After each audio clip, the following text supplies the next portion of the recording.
네, 오늘은 고난주간 성금요일입니다. 성금요일 아침 9시에 예수님은 십자가에 못 박히셨고, 6시간 동안 십자가에 매달려 계시다가 오후 3시에 세상을 떠나셨습니다. 요한은 오후 3시 죽음을 바로 맞이하기 직전인 그 상황을 오늘 본문에서 묘사하고 있습니다. 네, 이전에 알던 예수님과는 어울리지 않는 단어들이 보입니다. 하나는 목마르다입니다.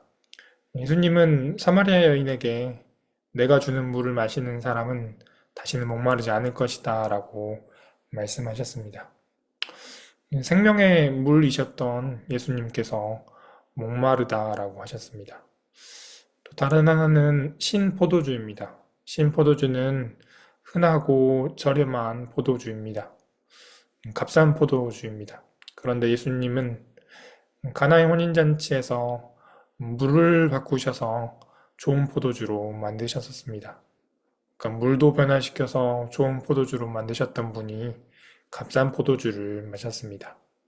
이 값싼 포도주가 또 예수님과 어울리지 않습니다. 그분과 어울리지 않는 단어들이 예수님과 연결되었다라는 것은 이제 정말 예수님께서 죽음에 가까워지는 것을 나타내는 것 같습니다. 그런데 이 죽음이라는 단어마저도 생명이신 예수님과 또 어울리지 않는 단어입니다. 그래서 어울리지 않는 단어들과 어울리셨다는 것, 죽을 이유가 없으신 분이 죽으셨다는 것은 그것에 대한 다른 이유가 있다는 것을 말합니다. 그러니까 우리를 대신해서 죽으시기 위함이었습니다. 어쩌면 목말라야 할 사람도, 값싼 포도주를 마셔야 할 사람도, 십자가에 못 박혀야 할 사람도 우리였는데 우리를 대신해서 죽으셨기에 이 어울리지 않는 단어들과 예수님이 어울리게 되셨습니다. 이것은 다시 한번 다 이루었다는 말씀에서 드러납니다. 다 이루었다. 이 말은 빚을 다 갚았다라는 말로도 사용되었다라고 합니다. 근데 빚을 지고 있으면 어떤가요? 빚을 지고 있으면 정말 자유롭지 못합니다. 항상 어딘가에 모르게 근심이 있습니다. 그리고 이 빚은 우리가 어딜 가나 따라옵니다. 그리고 빚은 나를 나답게 살지 못하게 합니다. 그런 면에서 볼 때 우리는 죄에게 빚이 잡혀 있었습니다. 그러다가 사망에 이르는 처지였습니다.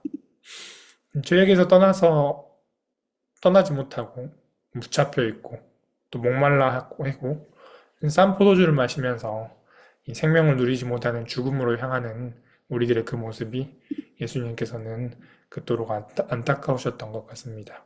그래서 예수님은 그 빚을 다 갚고 싶으셨습니다. 빚을 갚으려면 그 빚값을 치루어야 합니다. 예수님은 그 자신의 생명으로 그 값을 치르셨습니다. 이것이 중요한 것은 먼저는 우리가 죄에게 빚을 져서 살아가지 않고 자유해졌다는 것을 말합니다. 두 번째로는 우리의 가치가 이 지불됨으로 예수님의 몸값이 되었다는 것을 말합니다. 이 물건이 거래될 때는 교환 가치가 매겨집니다. 얼마를 지불하고 샀냐? 무엇을 지불하고 얻었느냐가 그것의 가치를 매깁니다. 제가 이 스마트폰을 구매할 때 50만 원을 지불했다라고 한다면 이 스마트폰은 50만 원의 가치를 지니게 됩니다. 만약 금액이 아닌 것으로 교환했다면 한 신발 5켤레와 바꿨다고 할 수 있겠죠. 그러면 이 스마트폰은 신발 5켤레의 가치를 지니게 됩니다.